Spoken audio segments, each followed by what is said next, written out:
오늘 은혜 받으실 말씀은 고린도후서 4장 7절에서 10절의 말씀입니다. 이제 우리 다 같이 고린도후서 4장 7절에서 10절까지의 말씀을 봉독하시겠습니다. 우리가 이 보배를 질그릇에 가졌으니 이는 심히 큰 능력은 하나님께 있고 우리에게 있지 아니함을 알게 하려 함이라.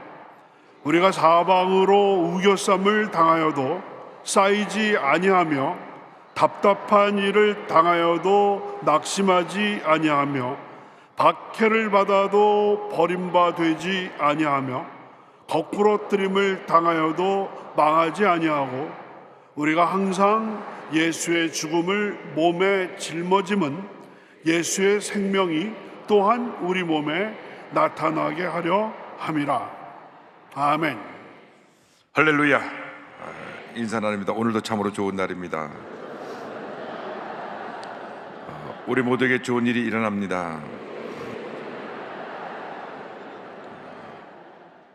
오늘은 보배와 질그릇 같은 제목으로 함께 말씀의 은혜를 나누기 원합니다. 성경은 우리가 이 보배를 질그릇에 가졌다 말씀하고 있는데, 질그릇은 우리 자신을 표현한 것이고 보배는 우리의 생명 대신 예수님을 의미하고 있는 것입니다. 질그릇 같은 인생에 대해서 4장 7절은 이렇게 설명합니다. 우리가 이 보배를 질그릇에 가졌으니 이는 심히 큰 능력은 하나님께 있고 우리에게 있지 아니함을 알게 하려 함이라. 질그릇은 흙으로 만든 어디서나 볼 수 있는 그냥 천하고 별로 가치가 없는 것입니다. 우리는 어떻게 보면 질그릇같이 그냥 천하고 특별한 가치가 없는 인생입니다. 왜? 죄 가운데 태어나서 죄 가운데 살다가 죄 가운데 죽어가는 죄덩어리이기 때문에 그렇습니다.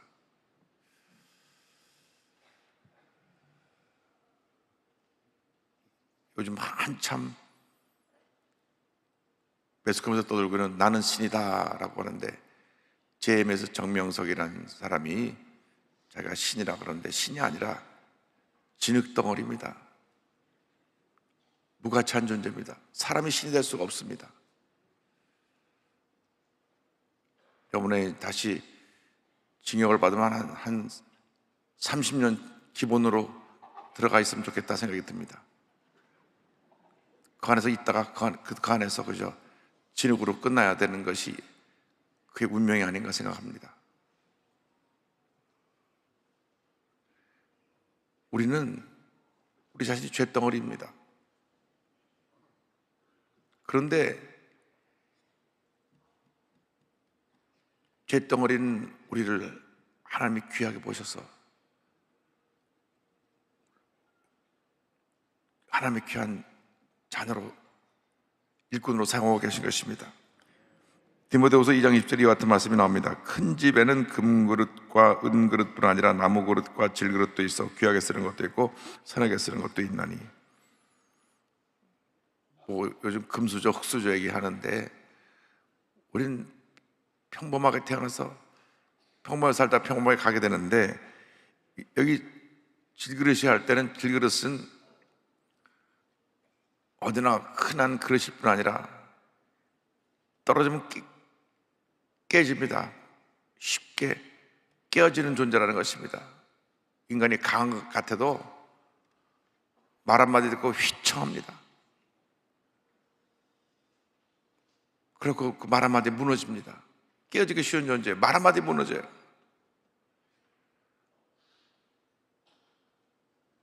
미국에서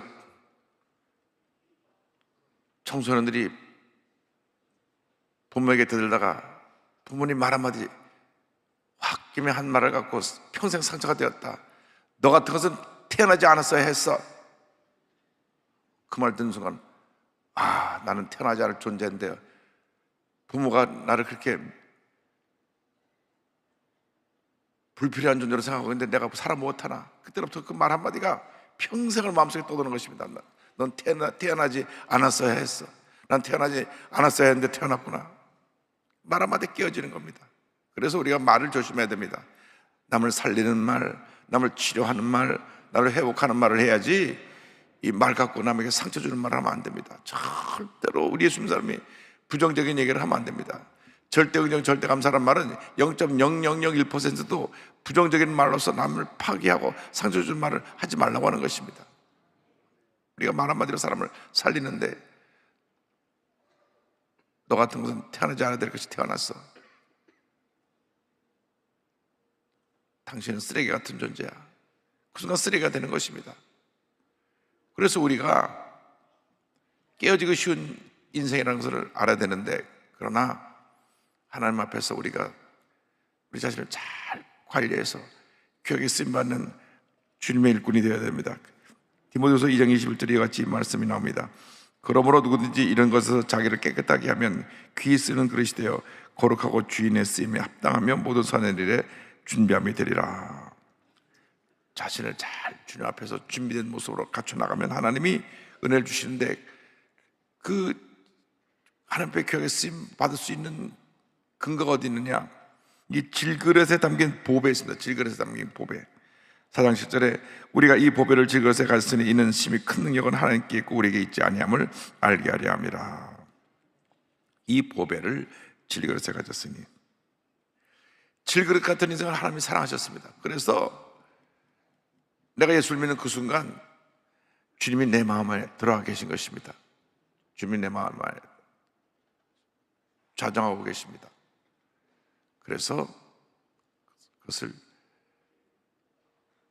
신학적으로 주님이 내주하심, 주님이 내 마음속에 내주하신다, 거하시고 계신데 주의 성령으로 내 마음에 와 계시는 것입니다. 언제? 예수를 믿는 그 순간 내 마음속에 의자가 딱 하나가 있는데, 그 의자는 내 삶의 주인이 누구인 것을 말씀하고 있는데 늘 거기 내가 앉아 있었어요. 그러니까 내가 내 뜻대로 살면서 내가 화를 내고 싶다는 화를 내고, 내가 싸울 때는 싸우고, 내가 죄 지을 때는 죄를 짓고, 내가 주인이니까. 그런데 예수님을 내 자리에 모신 다음에는 내 마음에 그 자리에 앉히고 주님이 내 삶의 주인이 되셔서 주님께서 하라시는 것을 하고 주님이 하지 말라는 것을 하면 우리는 복된 인생을 살게 되는 것입니다. 왜? 예수님, 보배 되신 예수님이 내 가운데 계시기 때문에. 그럼에도 불구하고 이 자리를 내놓지 않고 예수님을 저 구석에 앉혀놓고 내가 하니까 문제가 많은 것입니다. 그래서 신앙생활이라는 것은 평생 내 삶의 주인이 누구인가, 그에 대한 영적 갈등의 삶인 것입니다. 예수님이 내 삶의 주인이 되면 우리 문제가 없습니다. 그 염려, 근심, 걱정, 고통, 괴로움이 다 사라집니다. 왜? 주님이 모든 문제 해결자가 되시기 때문에. 예수를 믿는 순간 보배 되신 주님이 내 안에 거하셔서 내 삶을 주관하십니다. 그래서 갈라디아 2장 10절 사도 바울의 한평생 신앙 고백이 이렇게 되어 있습니다. 내가 그리스도와 함께 십자가 못 박혔나니 그런즉 이제는 내가 사는 것이 아니요 오직 내 안에 그리스도께서 사시는 것이라. 이제 내가 육체 가운데 사는 것은 나를 사랑하사 나를 위하여 자기 자신을 버리신 하나님의 아들 예수님을 믿는 믿음 안에 사는 것이라. 할렐루야.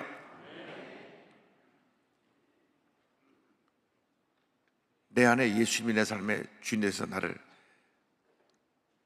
다스리고 계십니다.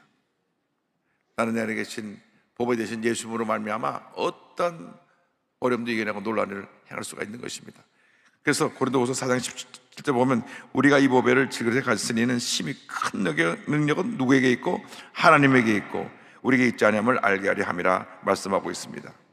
자, 이제부터 이 중요한 말씀입니다.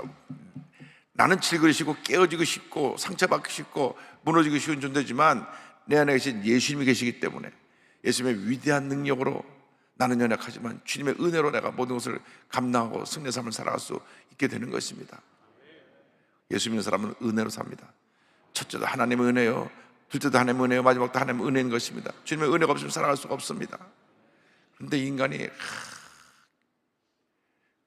고집불통이고 교만해갖고 예수 믿고 나서도 내가 하니까 문제가 생겨나는 것입니다. 예수 믿으면서도 늘 가정이 찌그락찌그락하고 부부간의 관계도 문제가 있고 부모 자식 간의 관계도 문제가 있는 것은 아직도 내 삶의 주인이 예수님인데 내가 주인이 돼서 그렇습니다. 교회 내 큰 소리를 내고 시끄럽게 하는 사람들이 바로 내가 합니다. 내 삶에 예수님이 계시면 예수님의 온유와 겸손을 우리가 본받아서 늘 사랑을 실천하고 섬기고 주님의 뜻을 생각하는 삶을 살아가게 되는데, 내가 하니까 모든 문제와 더불어 살게 되는 것입니다. 그래서 여러분 안에 계신 예수님이 위대하시고 놀라운 일을 행하시고 모든 문제 해결자가 되시고 나의 한평생 믿고 의지하고 따라갈 주님이라는 걸 잊지 말고 날마다 순간마다 주님을 전폭적으로 믿고 의지하고 나가는 여러분 모두가 되기를 바랍니다. 주님 사랑합니다. 주님 의지합니다. 주님 바라봅니다. 주님 나와 동행하여 주옵소서. 오늘 아침 주님께서 비가 내렸지만은 이 비가 단비가 되어서 지금 가뭄이 인해서 강바닥이 드러나고 또 산불이 전국적으로 20여 곳에 일어나서 온 한국이 지금 산불로 인해 불바다가 되려고 하는데 비를 내려주셔서 감사합니다. 감사합니다. 감사할 것밖에 없는 것입니다. 비가 오니까 공기가 맑아지고 산의 산불들이 다 꺼지고 모든 만물이 다시 살아나는 은혜가 임하게 되는 것입니다. 마찬가지로 우리 마음이 메말랐는데 은혜의 단비가 내려서 성령의 단비로 말미암아 마음이 옥토가 되게 하여 주시고 주님의 은혜가 충만케 하여 주옵소서. 하나님의 풍성한 은혜가 늘 우리와 함께 할 것입니다. 그래서 예수님이 우리와 함께 계시기 때문에 우리는 어떤 고난도 이기는 힘을 갖고 있습니다. 8절 10절입니다. 우리가 사방으로 우겨쌈을 당하여도 쌓이지 아니하며 답답한 일을 당하여도 낙심하지 아니하며 박해를 받아도 버림받지 아니하며 거꾸로 뜨림을 당하여도 망하지 아니하고 우리가 항상 예수의 죽음을 몸에 짊어지면 예수의 생명이 또한 우리 몸에 나타나게 하려 함이라. 여기 보니까 사방으로 우겨쌈을 당하지만은 쌓이지 아니한다. 왜? 주님이 함께 하시기 때문에. 나를 아코론 수배가 둘러싸서 공격해도 나는 쌓이지 않습니다. 주님이 함께 하시니까. 다시 도망 다닐 때 한때 3,000명이나 넘는 사람 구자를 풀어서 둘러싸려고 했지만 쌓이지 않았습니다. 하나님이 다윗과 함께 하셨기 때문입니다. 그러니까 다윗이 나이가 어려서 군대도 못 갔으니까 한 14살, 15살밖에 안 됐을 텐데 그때로부터 30살 될 때까지 늘 쫓겨다니는 거예요. 왜? 사울왕이 시기 질투하고 미워했기 때문에. 당시 왕이면 절대 권력자입니다. 왕이 다윗을 잡아서 죽여라 명령 한마디면 끝난 겁니다. 그러면 온 나라가 그냥 다윗을 잡느라고 혈안이 되어 있었을 겁니다. 왜? 왕이 죽이라고 명령한 사람을 죽여서 목을 갖다가 쳐서 갖고 오면 상금을 줄 테니까 너도 나도 다윗을 잡으려고 했을 것입니다. 그런데 사방으로 우겨쌈을 당해도 우겨쌈 당하지 않았습니다. 긴 시간 거의 한 15년 가까이 그는 어디 한 곳에서 편안하게 잠을 자지 못하고 쫓겨다녔지만은 주님이 함께 하시니까 내 영혼이 은총 입어 중환지진 벗고보니 슬픔 많은 이상도 천국으로 화하도다. 은혜 가운데 살게 된 것입니다. 답답한 일을 당하여도 낙심하지 않았다. 제일 중요한 것은 마음을 지키라 그랬는데 답답한 일을 당하면 마음이 무너집니다. 마음이 무너져요. 마음이 염려가 들어오고 근심이 들어오고 속상하고 또 예민해져 가지고 무엇을 먹으면 얹히고 토하고 설사하고. 그런데 주님이 계시니까 나의 마음 속이 늘 평안해. 그래서 답답한 일을 당해도 낙심하지 아니한다. 여러분 마음을 지켜야 됩니다. 낙심하면 안 됩니다. 주님이 함께 하시는데 왜 낙심합니까? 주님이 날 도와주시는데 왜 낙심합니까? 박해를 당해도 버림받지 않습니다. 주님이 지켜주시니까. 그 박해를 당할 때, 어려움 당할 때는 내가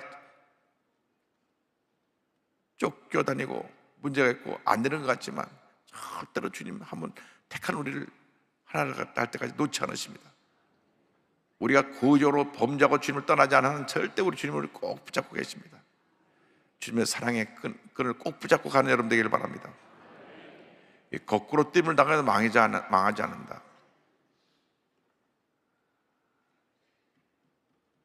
영성에 재미있는 표현이 있어요. 이제 거꾸로 뜸을 당한다 할 때 꼰대에서 몇 번 쓰러지는 경우가 있어도 케어패를 당하지 않는다.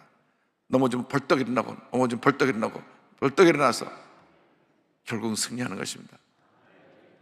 그래서 영성에 낙다운, 낙아웃이라는 표현을 썼어요. 우리가 낙다운 당할 수 있다. 몇 번씩 넘어질 수 있다. 그러나 다시 또 일어나고 또 일어나고, 절대 낙아웃, 케어 당하지 않는다. 꼰대에서 10번 넘어진 게 중요한 게 아닙니다. 홍수환처럼 밤낮 쓰러지더니 마지막 한번 빵 때려갖고 넘어뜨리니까 우승했잖아요. 그래갖고 인터뷰하는데, 엄마 나 챔피언 먹었어요. 나이 많은 분들은 다 기억합니다. 홍수환 선수가 그래서 사전 오기로 유명한 그러한 권투선수로 이름이 남게 된 것입니다. 나중에 예수 믿고 은혜 받고 많은 사람들이 복음을 전하는 삶을 살았는데, 어쨌든 권투에서 10번 쓰러져도 괜찮아요. 카운트 13개지만 일어나면 되니까. 일어났다 떨어졌다 또 일어나고, 일어났다 떨어졌다 일어나고, 그런데 순간에 빵 때라고 삶을 케어시켜 버리니까 챔피언이 된 겁니다. 여러분, 우리는 주님이 함께 하시기 때문에 실수로 넘어질 수 있어요. 실수로 내가 어떤 잘못을 할 수도 있습니다. 그러나 우리가 주님 앞에 눈물로 회개하고 돌아올 때 하나님이 우리를 일으켜서 해서 절대로 망하지 않게 하신다. 왜냐? 예수님의 생명이 내 안에 있기 때문입니다. 4장 10절 다 같이 보겠습니다. 우리가 항상 예수의 죽음을 몸에 짊어짐은 예수의 생명이 또한 우리 몸에 나타나게 하려 함이라. 우리에게 예수님의 죽음과 부활이 함께하고 있습니다. 우리가 고난을 당할 때 주님의 고난에 참여하는 것입니다. 그러나 우리는 부활의 생명으로 어떤 문제도, 어려움도, 고통도, 괴로움도 다 이기고 우리는 궁극적으로 승리자로 살게 되는 것입니다. 예수 믿는 사람들이 꼭 기억해야 될 것은, 우리는 이미 예수를 믿는 그 순간 내 신분이 바뀌어지고 내 삶이 이미 주님 안에서 위대한 승리자가 된 것입니다. 2000년 전에 예수께서 십자가에서 다 이루었다 말씀하셨습니다. 다 끝났다. It is finished. 다 끝났다. 이미 2000년 전에 다 끝난 것입니다. 뭐 끝났습니까? 마귀의 도전, 마귀의 음모, 마귀의 계획이 다 끝난 것입니다. 이미 죄와 사망의 권세가 다 꺾여버린 것입니다. 그렇기 때문에 우리는 이미 예수님의 죽음을 통하여 이 죄와 사망의 권세가 같이 죽은 것입니다.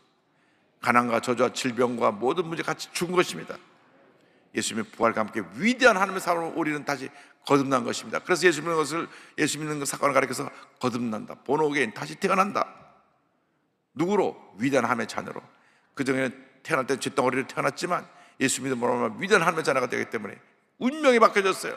그러니까 예수 믿는 난 그날부터 우리 생각이 바뀌어야 됩니다. 늘 긍정적이어야 되고, 생산적이 되어야 되고, 창조적이 되어야 되고, 늘 꿈과 희망을 갖고 나가야지. 절대로 과거에 쇳덩어리로 살던 모습의 그 잔재를 가지고 불평하고 원망하고 남 탓하고 부정적으로 생각하고 말하고 살면 안 됩니다. 그래서 이스라엘 백성들이 출애굽해갖고 가나안 땅에 한 달이면 갈 수 있는 거리를 못 가고 광야에서 다 죽은 거예요. 돌고 돌다가 40년이나 돌다 다 죽었어요. 왜? 입에서 불평이 끊이지 않았기 때문에. 감사만 했다면 젊은 장자들이 열흘이면 갈 수 있는 거리를 갔다가 불평하고 또 불평하고 불평하고 또 2년 동안 돌다가 가데스 바네아 가나안 입구까지 왔는데, 거기서 12명의 정탐꾼을 보낼 때 40일 동안 정탐을 하고 돌아와서 10명이 또 부정적인 보고를 합니다. 그래도 여호수아와 갈렙은 긍정적인 보고를 했는데 모든 사람이 다 밤새 통곡하면서 부정적인 얘기를 듣고 다 부정적이 돼버렸어요. 이미 2년 전에 출애굽할 때 하나님의 10가지 재앙을 통해서 완전히 애굽을 심판하시고 마지막에는 애굽의 첫 태생을 다 바로 왕의 장자로부터 다 죽음을 당하게 하시고 그들을 구원해내서 홍해를 가르시고 바위에서 물이 터져나오게 하시고 쓴물을 단물로 만드시고 낮에는 구름기둥 밤에는 불기둥으로 저들을 보호하시고 만나와 메추라기를 주시고 그렇게 은혜를 주셨는데도 불구하고 가나안 입구에 와서 또 불평하고 또 원망하고 부정적인 생각에 사로잡혀서 우리가 죽을 데가 없어요. 여기 와서 여기까지 왔느냐? 도로 애굽으로 돌아가자. 쇳덩어리에 옛날로 돌아가자. 그래서 하나님이 이로도라이 갓 해서 40일 동안 광야를 정탐한 것을 하루를 1년으로 쳐서 40년, 그러니까 2년 거쳐서 거기까지 왔으니까 38년을 또 광야에서 다 돌고 그 후손만 가나안 땅에 들어갑니다. 여호수아 갈렙은 그 장정 60만 가운데 유일하게 죽지 아니하고 긍정적인 삶을 살았기 때문에 가나안 땅에 들어간 것입니다. 자, 그것이 우리 얘기입니다. 예수 믿고 우리가 큰 복을 받고 하나님의 은혜 가운데 승리의 삶을 살도록 그렇게 우리를 택하시고 구원하시는데도 불구하고 옛날 애굽에 살던 때 모습을 가지고 또 불평하고 또 부정적인 얘기하고 또 뭐 여러 가지 인간적인 생각에 사로잡히다 보니까 하나님이 우리에게 축복을 줄 수가 없는 것입니다. 그래서 광야를 돌게 하시는 것입니다. 그래서 여러분 생각이 완전히 바뀌어야 됩니다. 말이 바뀌어야 됩니다. 삶이 바뀌어야 됩니다. 늘 긍정적인 말만 하고 긍정적인 고백만 하고 긍정적인 삶을 살아가는 여러분 되기를 바랍니다. 요즘 뭐 무슨 뭐 카톡방 이런 게 있어 거기에 부정적인 얘기들이 주로 올라온다고 하는데 그거 다 때려쳐야 돼요. 그 막역사하는 걸 그런 하지 말아야 돼요. 긍정적인 거를 막 알리기도 부족한데 또 어떤 교회 보니까 청년들이 한 50명 정도가 딱 카톡을 만들었는데 성경 말씀만 매일 올라. 성경 말씀 50명이 너도 나도 은혜 받다는 성경 말씀 또 올려서 야 이건 참 귀한 카톡방이다. 이런 것은 해도 좋지만 뭐 그냥 쓸데없는 얘기 이런 얘기 불평 저런 얘기 불평 여러분 그것은 마귀가 역사하는 것입니다. 따라하십시오. 절대 긍정, 절대 감사. 그러면 하나님의 위대한 역사가 여러분 삶 가운데 나타나게 될 것입니다. 자리 다 일어나셔서 가슴에 손을 꼭 아픈 자리에 손을 꼭 기도합니다. 사랑과 은혜와 자비와 원하시는 하나님 아버지, 우리가 즐거 같은 우리 삶에 보배 되신 예수님을 모시게 됨을 감사합니다. 한평생 예수님의 죽음과 부활을 우리가 짊어지고 우리 주님과 동행하며 모든 어려움 이겨내고 부활의 생명으로 날마다 승리하며 살아가는 저희 모두가 되도록 은혜 내려 주시옵소서. 나타난 예수 그리스도의 이름으로 명하노니 모든 부정적인 생각과 염려 근심 걱정은 떠나 갈지어다. 마음의 상처 고통 괴로움은 떠나 갈지어다. 머리부터 발까지 모든 질병은 물러갈지어다. 하나님의 은혜가 임할지어다. 건강이 임할지어다. 축복이 임할지어다. 가정에 하나님의 복이 임할지어다. 자녀들에게 하나님의 은혜와 축복이 임할지어다. 직장과 사업에 하나님의 복이 임할지어다. 저들의 기도의 제목이 다 응답될지어다. 나사렛 예수 그리스도의 이름으로 명하니 모든 흑암의 권세를 묶음을 놓고 떠나 갈지어다. 과거에 매어 사는 모든 잘못된 모습은 이 시간 묶음을 놓고 떠나 가라. 변화받고 치료받고 회복되어 위대한 하나님의 사람으로 거듭나 하나님께 한평생 쓰임받게 하여 주시옵소서. 오늘도 주 앞에 귀한 예물 드리는 속결들의 하나님 복을 내려주시고 그들의 기도 제목들이 다 응답되게 하여 주옵소서. 예수님의 이름으로 기도 올리옵나이다. 아멘. 지금은 우리 구주 예수 그리스도의 무한하신 은혜와 하나님 아버지의 커넓으신 사랑과 성령의 감동과 인도 고통 충만하게 하심이 보배 되신 예수님을 그 마음 가운데 모시고 한평생 예수님의 죽음과 부활에 동참하여 믿음으로 전쟁에 나가는 주님의 귀한 백성들을 위해 지금도 영원토록 함께 있을지어다. 아멘.